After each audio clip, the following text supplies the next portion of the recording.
Rise up, rise up, rise up, oh, oh, keep rising. Rise up, rise up, rise up, oh, oh, keep rising. Hello, today we are with Lauren, and we are going to have a wonderful conversation today about the work that she does. So I want to take a moment to introduce you to Lauren so you have a little more information about who she is and her background. Lauren is a certified creativity coach, and aside from this label, she's also a creative at heart, a miracle embracer, a sacred space holder, a nature lover, a moon whisperer, alchemical healing channel. Ultimately, all of her work is about helping people connect with their inner healer. She holds sacred space in which they can do their own healing. In sacred space, they feel safe, nurtured, and loved as they are, helping them understand we are all perfect, just as we are, and everything is as it should be. They feel emotions and find release. They receive knowledge from within as they transform energies, vibrations, emotions, and consciousness from one form to another.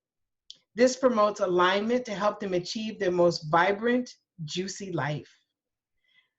They accomplish this through the use of art workshops, journaling, essential oils, and modalities such as aromatherapy, affirmations, chakra balancing, energy work, allowing them to live an empowered life with grace and ease. Lauren believes when we are empowered, we walk in beauty and love, and our inner light shines bright, and we lead the way for others. Together, we can heal this beautiful planet Earth. Welcome, Lauren. Thank you for being here, and I'm excited to really hear more about the work that you do and how you're helping people. So welcome, and thank you for being here. Thank you for having me. And so we're here just having a conversation and just want to learn more about what she's doing, how she decided to begin to do this work, understanding a little bit more about how creativity plays a part.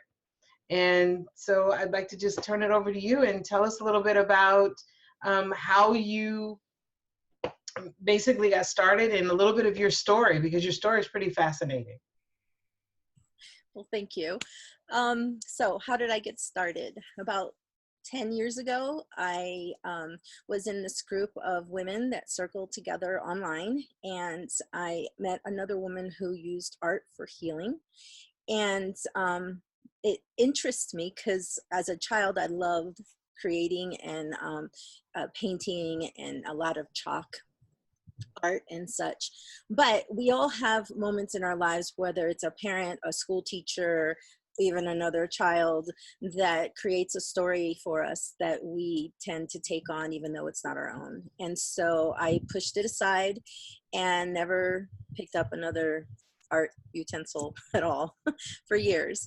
And then when I came across this woman, and she was teaching how we can heal through our art and using different techniques, and how we can express our emotions and shift the energy just by creating art. And it fascinated me, and I'm a creative at heart. I use a lot of different kinds of creativity throughout my life. I was a jeweler in the early years there, and then my wrist gave out, so that had to go to the wayside. But I always engaged my creativity in some way.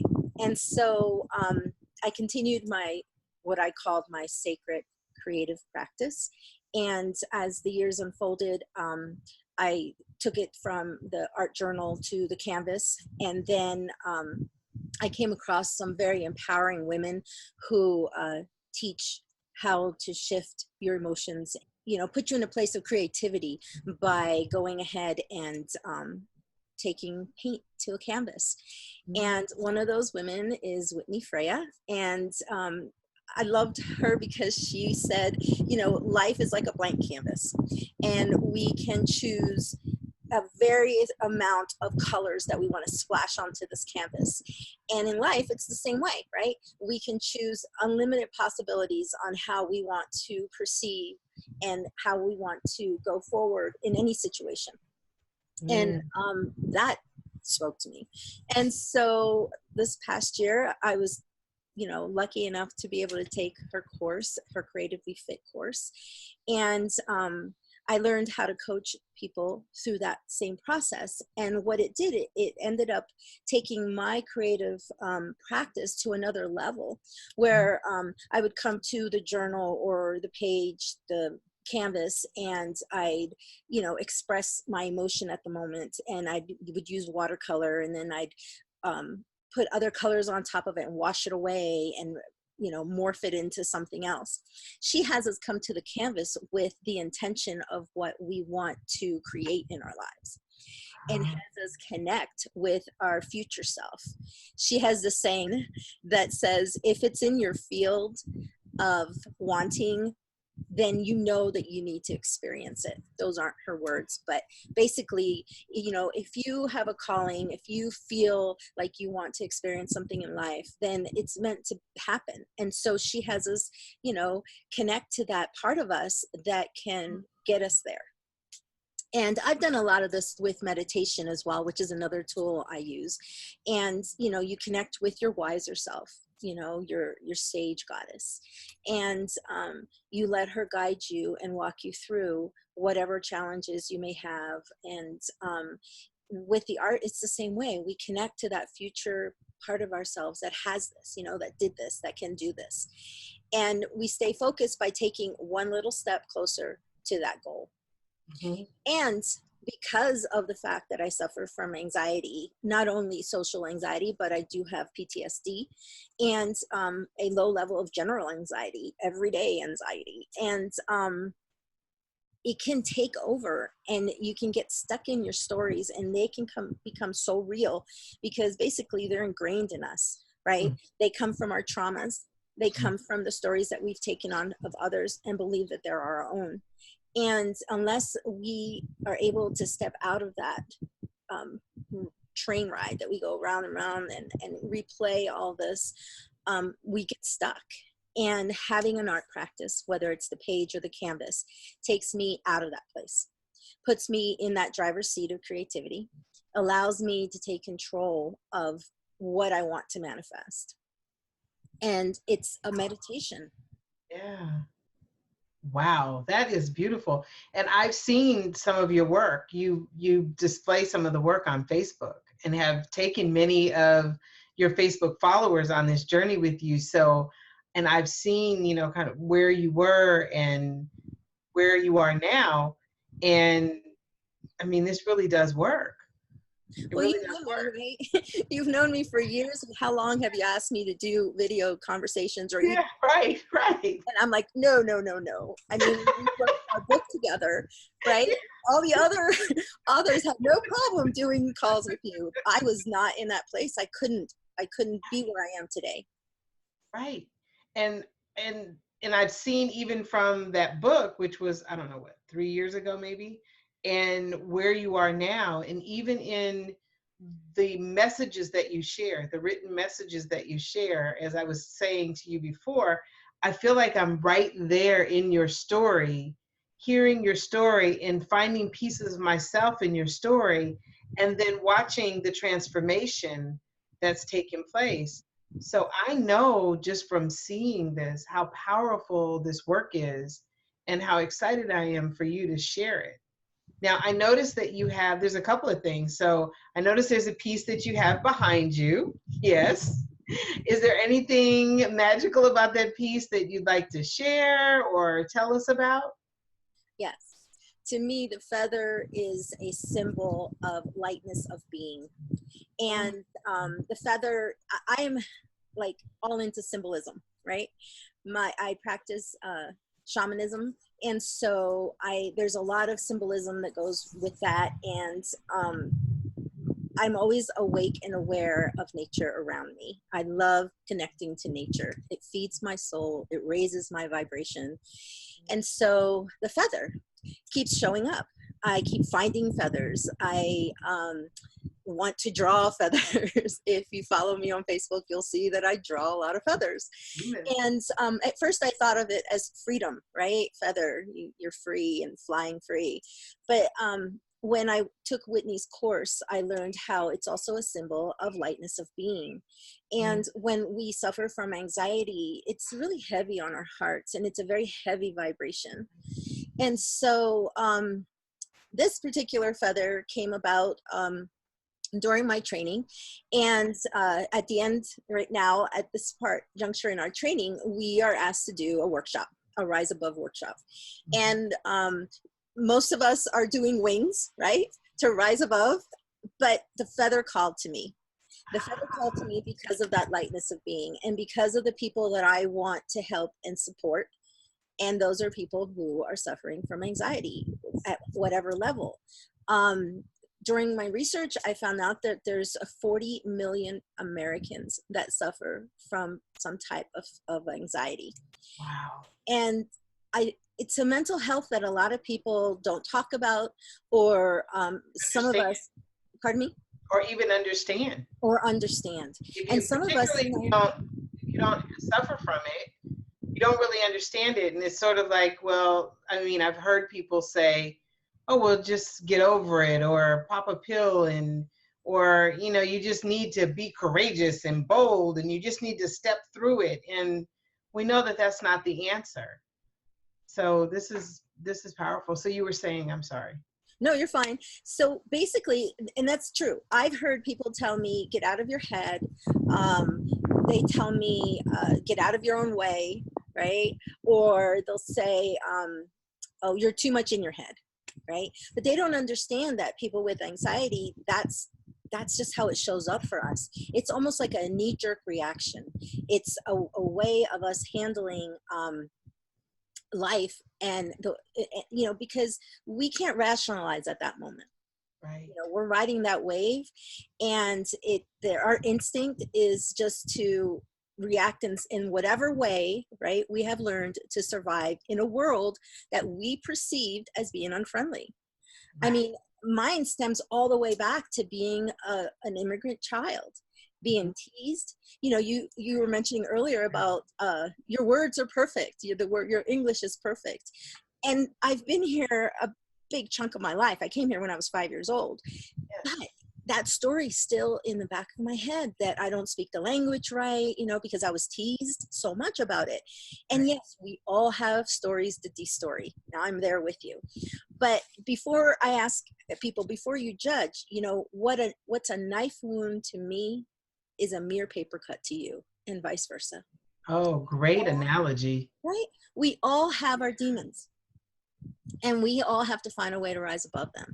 And for me, the feather is a lightness of being, and that's what I'm offering in my first workshop, which, by the way, is coming up July 7th. Woo! And I'm super excited and super nervous. Yeah. I can understand that. I'm doing a live workshop on Zoom, right? Oh, wow. Okay. Right. So, painting in front of everybody and all that. So there's a lot of newness for me, but you have to face it. You can't suppress it. You can't hide it. And I feel the call of wanting to make a difference in people's lives. And in order for me to do that, I have to face my demons and ride those waves. Oh, you definitely have a calling. I mean, we've talked about this before over the years. There is a calling in you. There is a real, as I get from your ancestors, there's a real push by your ancestors. It's almost like they're like with their hands in the small of your back saying, okay, we're easing you into this, because there's so many people for you to help. There's so many lives for you to change, including your own. Mm-hmm. And so I see this, this beautiful team behind you, and they're all very colorful and creative and, kind of artsy, and it's like your art collective, your spiritual art collective that is there to work with you, to help people. And I mean, they're just shining this light, like you're saying, go. So yes, you do have a calling to do this. And I think that there's, I never say that, oh, well, you went through this so that you could get here, because, that just isn't but I think that you gathered these experiences, both the things that have created the anxiety, as well as the tools that you gathered to help you with the anxiety. And they've all come together so that you could be in this moment to do this work. And I remember years ago working with a client that had social anxiety and really suffered a lot. I mean, just hid a lot in life, to the point where he was even successful enough at getting a job that allowed him to be at home and not have to be out around people. And we worked together for quite a long time. And by the time he came to me, he had already overcome some things, but we had to do more work. And I really believe that the work that you're doing would have been an even bigger impact on him as he was going through this journey. Because I do believe that art gives you a different way to express what you're feeling and what you're experiencing. And creativity is a wonderful outlet. And we know that it does, all kinds of amazing things to the brain as well. So I'm really excited about your workshop.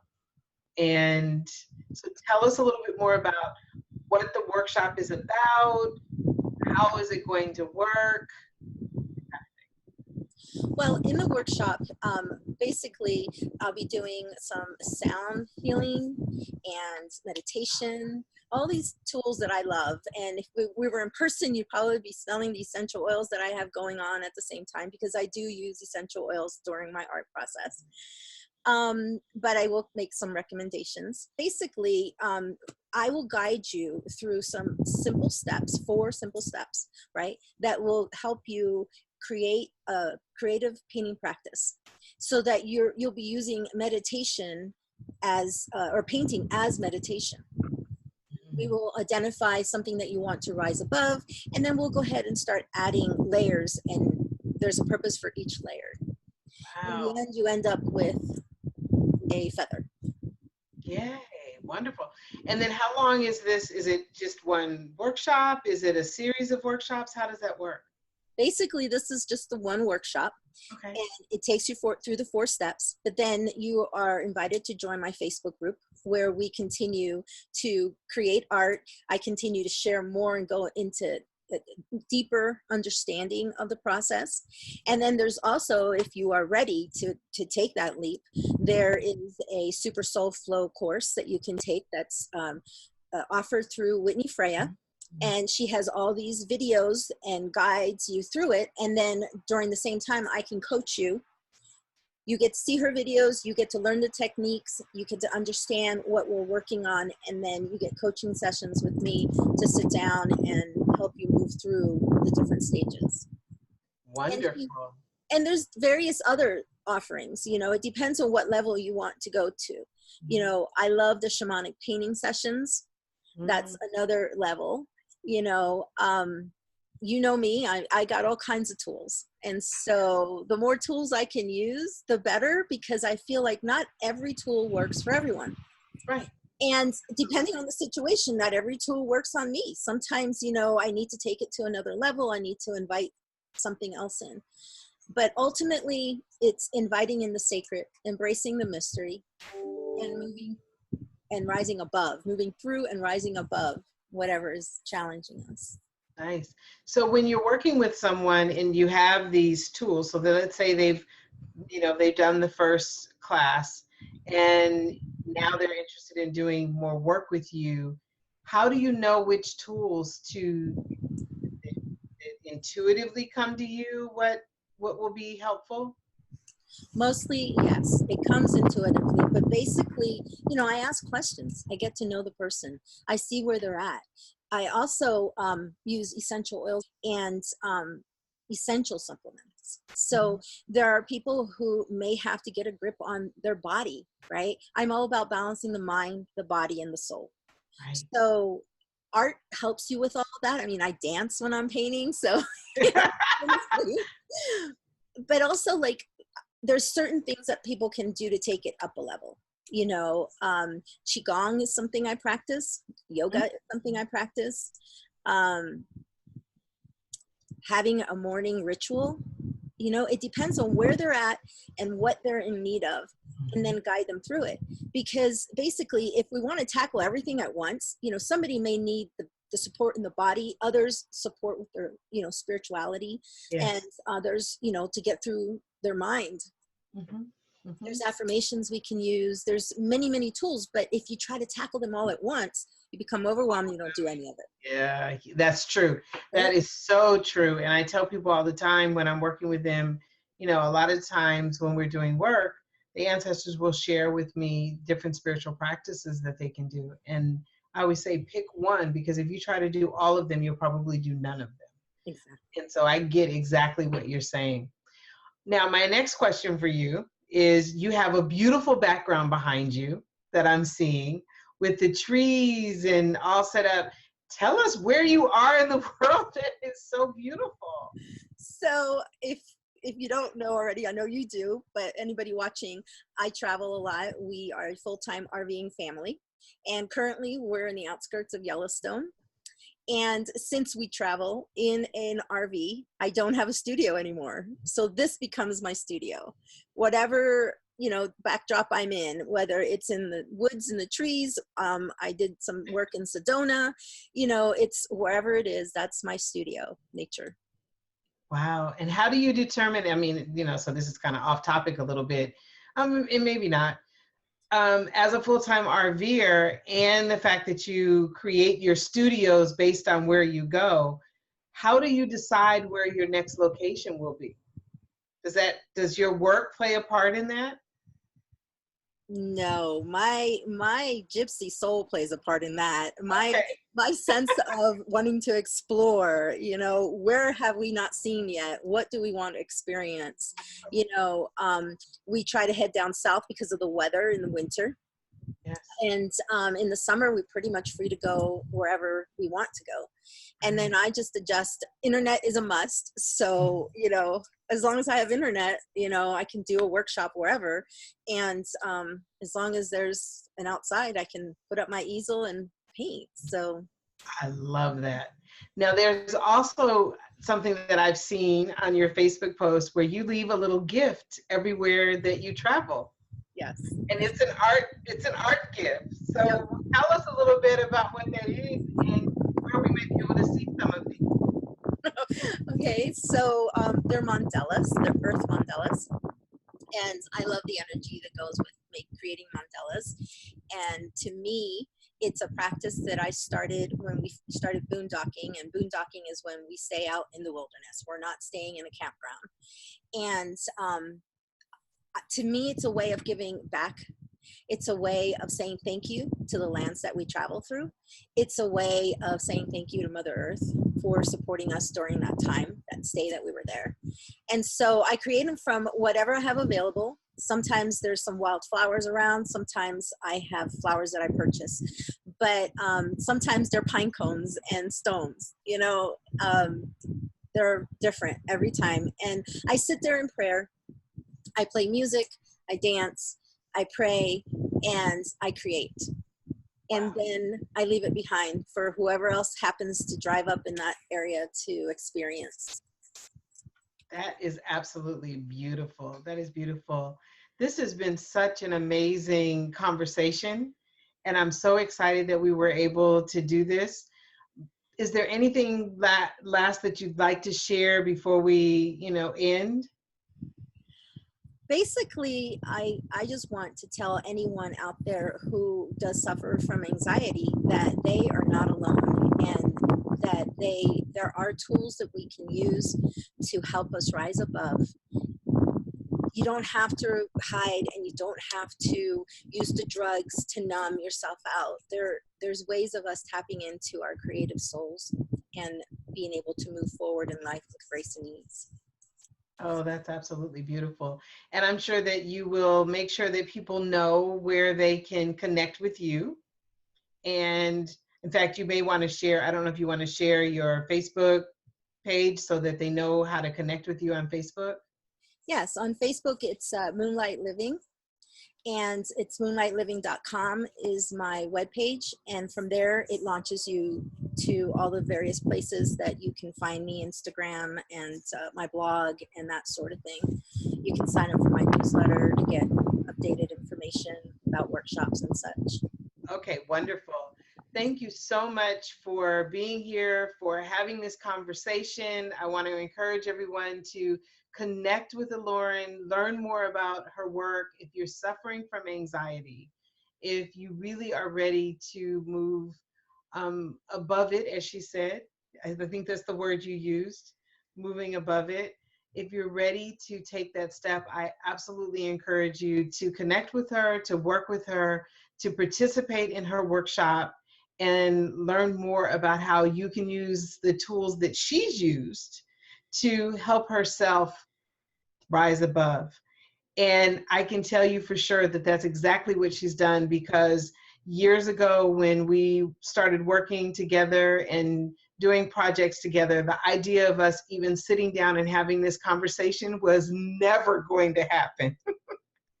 It would never happen. We talked about it, we scheduled it, and it just never happened. And today, despite some little bit of challenges that I had on my part, we still were able to do this today. So I can tell you that this really, really works. And I want to encourage you to take advantage of this opportunity. So thank you again for joining us, Lauren, and for being here and for sharing your story and sharing your beautiful work. And I look forward to seeing more. So thank you very much. Thank you. Thank you. Rise up.